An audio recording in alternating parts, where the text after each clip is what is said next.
Good morning. Welcome to Sunrise Stroll and Chat today. I came inside because of a special theme. For a moment, then we will go outside and can hear the birds better. Hope you're all well. Hope you had a blessed Sunday. And those of you who are on the west coast of the Americas, that you're finishing up your wonderful Sunday very well.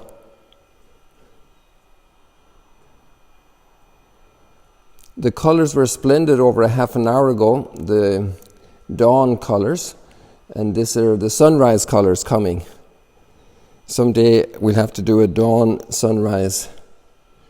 Maybe when it gets a little later, well, we'll see, especially when we have the stunning ones. Although I must say it was stunning today, really beautiful, really beautiful. So the reason I came in today was because today is a special day, remembering everybody who is called Bart. Do you know any person by the name of Bart? Bartholomew? And he was one of the 12 apostles. And we have him here on the icons. You know, we have all these icons of the 12 apostles done by Gerardo Centeno, a wonderful Chilean iconographer.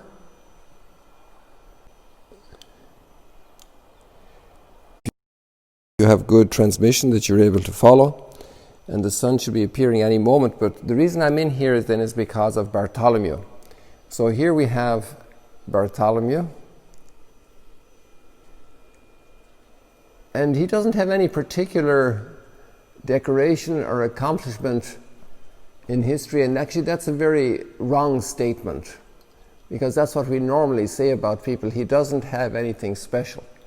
But every human being is very special. And every follower of Christ who is faithful is extraordinarily special in glory in heaven.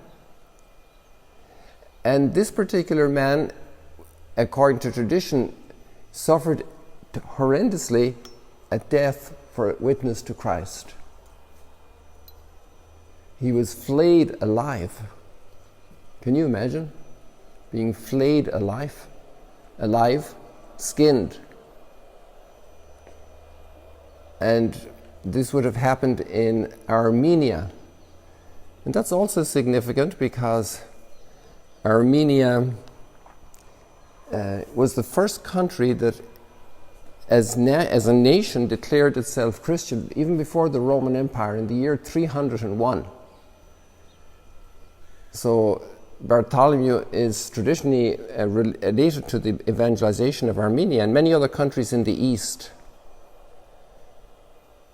So the glory we will have in heaven is absolutely way beyond the shadows we have on earth. And I opened the windows here so you can see the port from inside looking out. And this is the first century port that we often see from outside. And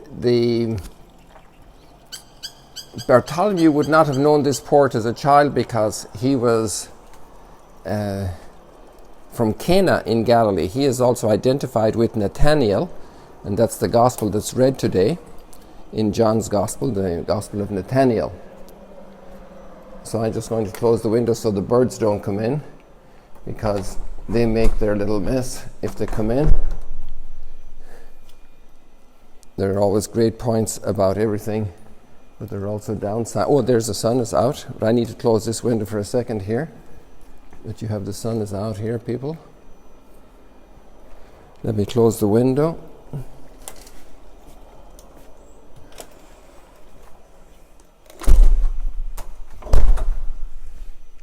Okay, there we got the second window closed, and now we're going to go out to watch the sunrise.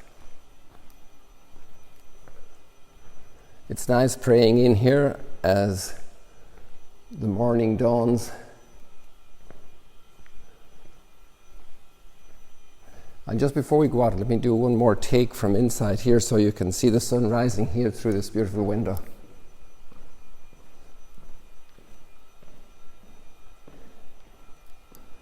I imagine you got your screenshots.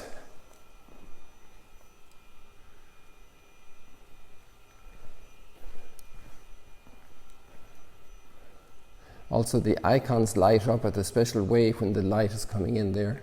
A reflection of the boat on the wall here, which is not so usual. And we even have a reflection this way. There you have me. Let's look at it from here. Come on. Let me get this right for you.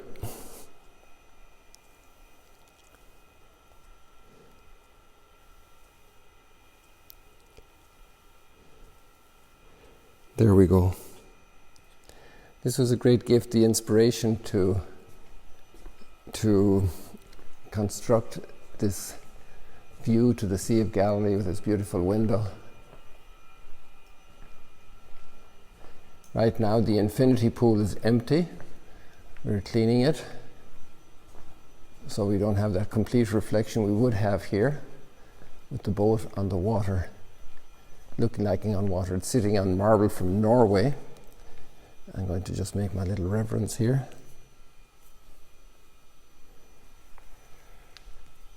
Before our Lord in the Blessed Sacrament. And now we're going to go out through this door over here, so bear with me.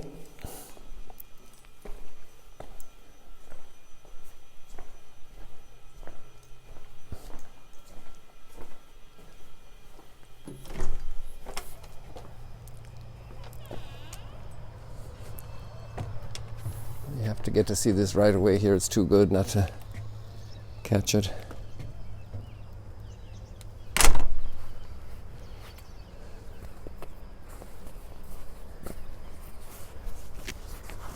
There we are, ready to enjoy this beautiful morning.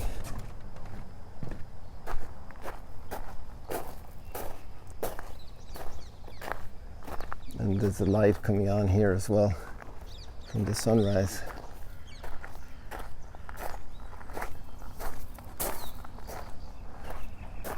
No cloud today, zero cloud. Zero cloud.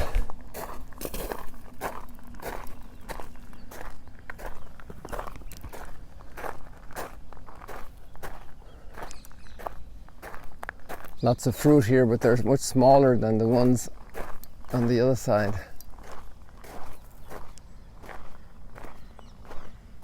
And for the last couple of years' experience, they're a little tougher, a little more solid.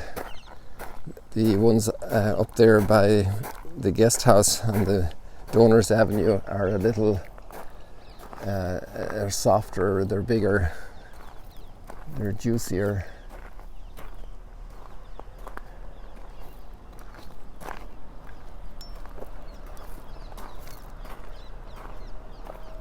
It's always good to see the birds up there sitting on top.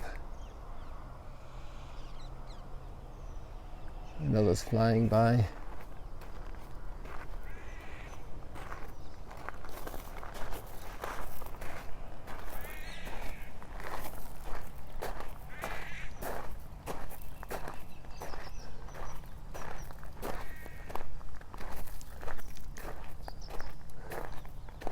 There you got your nice screenshots, people.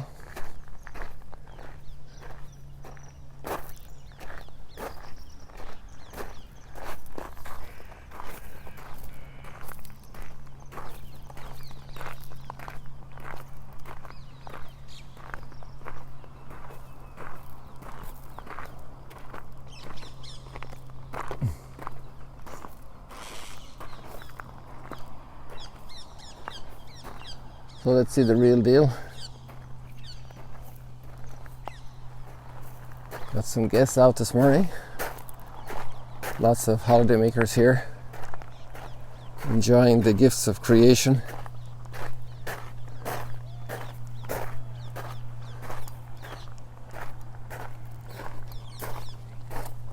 Mount Hermon is still visible, but the camera won't pick it up now. But half an hour ago it was much clearer.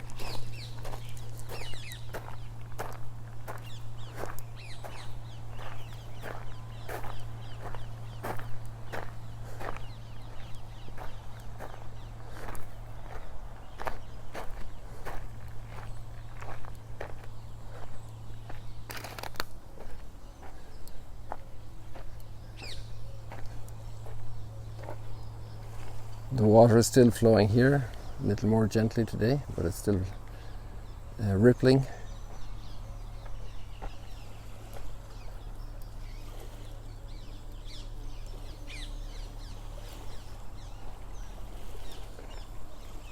It's very, very calm, so not sure if these waves are due to boats. There are probably mysterious movements also. This is a volcanic region for a long time. Long time before I had dinner. And so you never know, there could be some other little pressures working as well, you know.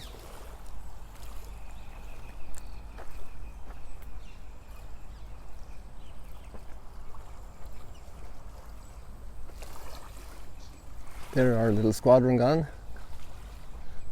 I need to get them from the other side because they're green.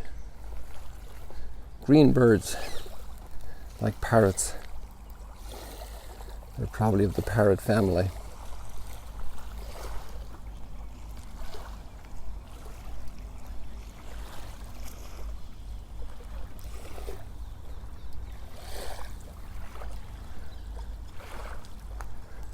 Wave after wave. Gentle waves. Here, this is a lake. The Sea of Galilee is a lake.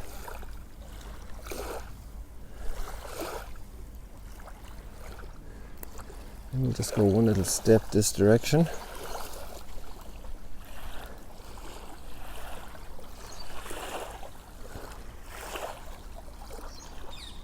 When other objects are there, it changes perspective and composition. And much more when other people are here in our lives, our perspectives are changed and the composition of our lives are changed. People bring a new composition into our lives. And think about that. That's really saying a lot. We have to compose our lives in another way when there's another person. And it's not always easy. And if we just are working with a cell phone and mobile things and virtual communication, then we hold a lot more independence and we don't have to deal with the problems of the others. There's a protective layer between us, a type of a lack of that direct contact, that direct intimacy of seeing their eyes, of seeing their facial expressions alter and change. And that's an incredible symphony of reality which we have to deal with. And it's also, in one way, exhausting. On the other side, it's life-giving and provoking. Imagine all the little faces a grandma and a mother make to a little child. And they make their eyes big and they smile and they do funny faces and they wave their hands and they have all these little colored objects around and movements, and all of this is variation in front of the child's eyes and sensitivity, calling the child out. Come and talk to me, smile at me, say hello, put a twinkle in your eye. And we're drawing the person into communication. Communication, communicate, unity, unity with, communicate. And so the social media are a great blessing, but we need to be sure that we're not being absorbed so completely by them that we sacrifice the real communication completely face to face, handshake to handshake, embrace to embrace, with the people with whom we are related.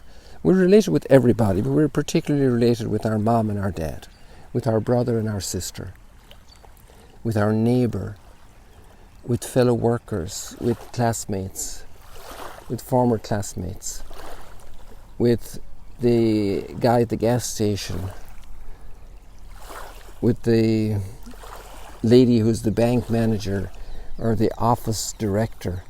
And dealing directly with people has a greater demand on our person, a greater enrichment, but it's a greater demand.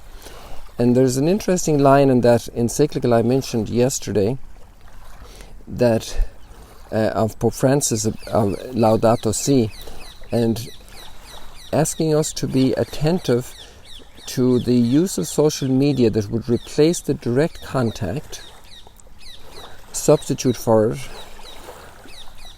replace it in the sense of putting the other away and avoiding the difficulties of personal communication, because personal communication is difficult, it's challenging.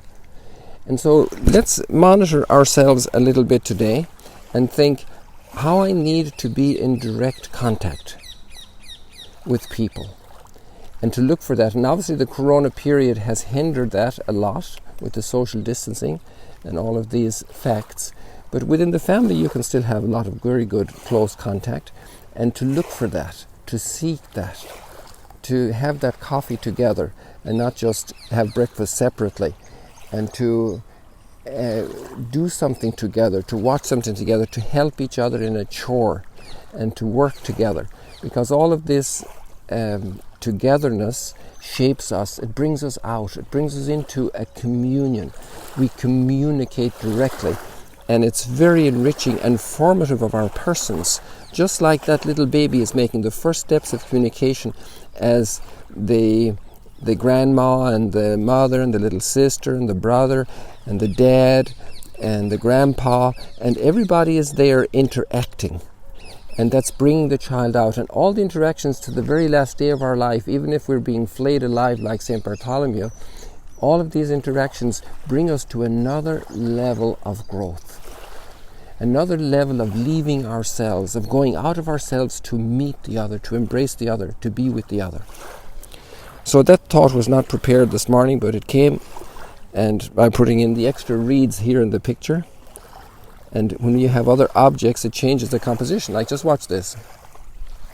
So we get rid of those reeds in the picture and we just move over here, and now we have a very different composition, right? So when people come into our lives, they bring in a richness, they bring in a beauty. Let's do this with a more significant, different piece again. And this is very different. And look what it does to the composition. Look at that. And then we go in here and we see this.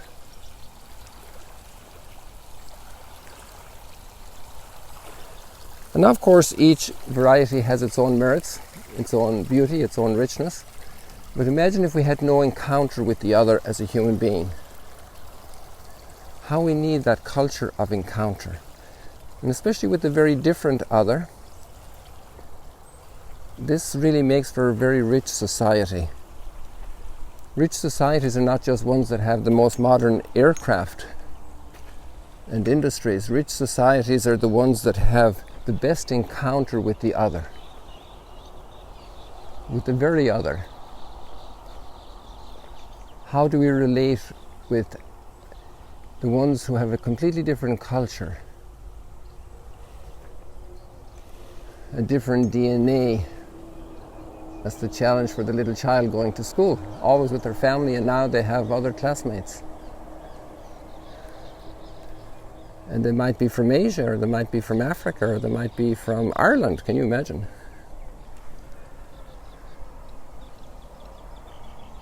So this diversity here, we have our palm tree and our eucalyptus tree, and then our poinciana, and they're all different. This one has pods, and palms have dates, and eucalyptus have a lot of trouble to keep them clean. But they drain up the swamps. That's why they were planted here in abundance all over the region about 100 years ago.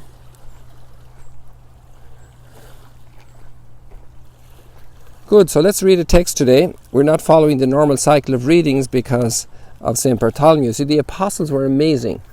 They were like huge rocks, foundational, We have these big rocks over here holding up this extension into the lake here. And the apostles were huge rocks. Okay, Jesus said, Peter, you are the rock. Yes. But they were the foundational people of the church. They were the ones who knew Jesus, who experienced him risen from the dead, who knew too well about his crucifixion because they didn't like to be around, they ran away.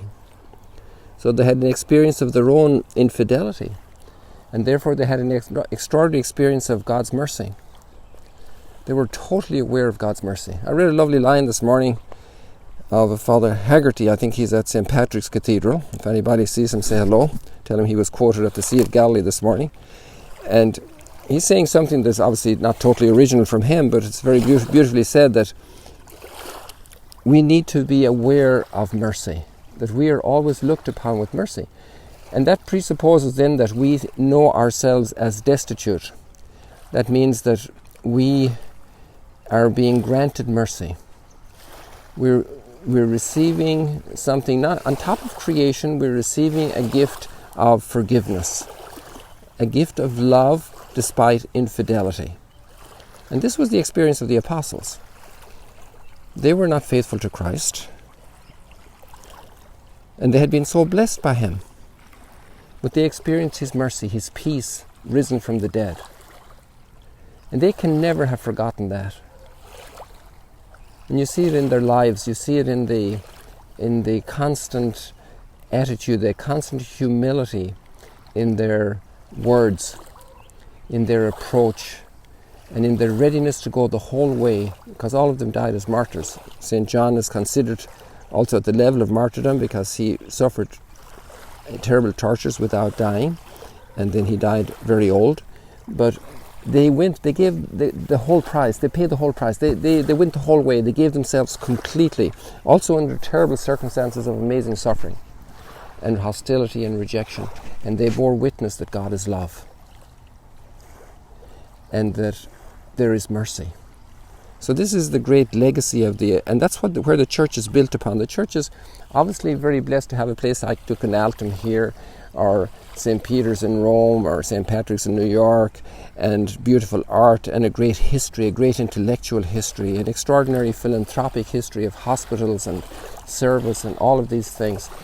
But the church's greatest wealth is the wealth of mercy, the experience of mercy throughout history. This is the greatest wealth of the church, and this is where we need to lean on, especially in our times that are so broken, so difficult, so challenging, so trying for our nerves.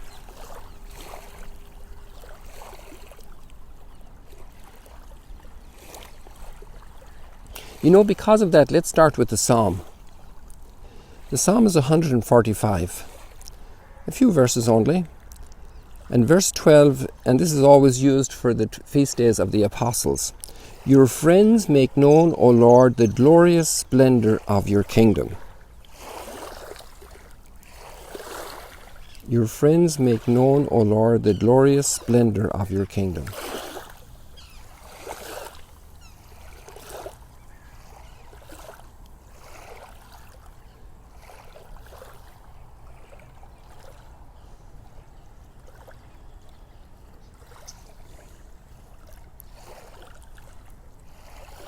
And the splendor is not just a physical world, it's actually the world of mercy. The splendor of God's kingdom is much more in his mercy than in the natural beauties. And we need to start developing an eye for that and a sensitivity for the treasure of mercy, to develop hearts of mercy.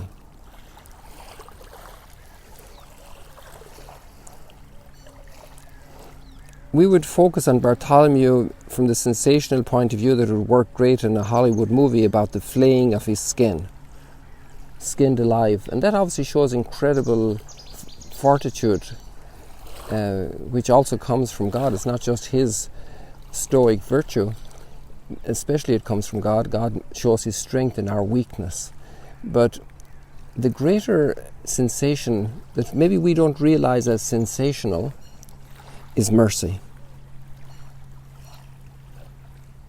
and to be a witness of mercy. And for that we don't need to be a great inventor, a great writer, a great author. We don't need to have any academic degree. We might not even need to be able to read or write. I knew a very successful businessman and he wasn't able to read. Can you imagine? His wife did all the technical writing work and would read for him and read newspaper reports, but he had a brilliant mind for business. And he was very successful. He was also a great supporter of one of our seminaries. And it's amazing. And in order to be a great saint, we don't need any major things. We don't need to have traveled. We don't need to have come to the Sea of Galilee. We just need to know about mercy. And this is the mission of the church, the good news, to proclaim mercy. And this is Bartholomew's greatness. And each apostle's greatness, and every Christian's greatness, and your call to greatness. Your friends make known, O Lord, the glorious splendor of your kingdom. And this is already in Psalm 145. This line, your friends make known the glorious splendor of your kingdom. So there we are, people. What a beautiful morning. Thank you for joining us. It's a delight to have you. And we'll see you later, alligator. May you be blessed today, every day.